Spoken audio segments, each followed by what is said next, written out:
ভোজবাড়িতে জিভে জল আনা লোভনীয় খাবার দাবার খেতে কে না ভালোবাসে। আমি তো কোনো ভোজবাড়ি পেলেই কবজি ডুবিয়ে খেয়ে আসি। শুরুতেই দেখিয়ে নিলাম মেনু কার্ডটা। গরম গরম ভাতে শুরুতেই ছিল লাল শাক, আর তারপরেই এলো ভেজ ডাল, সাথে ছিল ঝুরো ঝুরো আলু ভাজা। ভেজ ডালের সঙ্গে ঝুরো ঝুরো আলু ভাজা ছাড়া তো ভাবাই যায় না। আর তারপরেই পাতে পড়ে গেল ইঁচড় চিংড়ি, যেটার টেস্ট ছিল দুর্দান্ত। ইঁচড় খেতে আমার এমনিই ভালো লাগে, তারপরে যদি এরকম টেস্টের হয়। আর তারপরেই পড়ে গেল তোপসে ফ্রাই। এটা ছিল ভীষণ মুচমুচে, আর মাছটাও ছিল ভীষণ ফ্রেশ। তারপরেই ছিল শাহি পোলাও, আর তার সাথে ছিল কাতলা কালিয়া।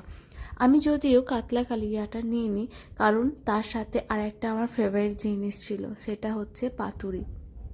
আমার বোন এখানে টেস্ট করে দেখাচ্ছে যে ওর রিয়াকশনটা কেমন ছিল তোপসে ফ্রাইটা খেয়ে। এই যে পড়ে গেল এখানে পাতুরিটা ফ্রাই করা হয়েছিল, এর টেস্টও ভীষণ ভালো ছিল। আমি তো দুটো পাতুরি নিয়েছিলাম। পাতুরির সাথে এই পোলাওটা খেতে দুর্দান্ত লাগছিল। পোলাওয়ের টেস্টটা তো বলতেই হবে না, ভীষণ ভালো ছিল। তারপরে ছিল আমের চাটনি, পাঁপড়, আর তারপর এখানে দিয়ে দিয়েছিল পায়েস। পায়েসটা আমার ফেভারিট, পায়েস খেতেও আমি ভীষণ পছন্দ করি। তারপরে ছিল সন্দেশ, তারপর এখানে পান, আর ছিল আইসক্রিম।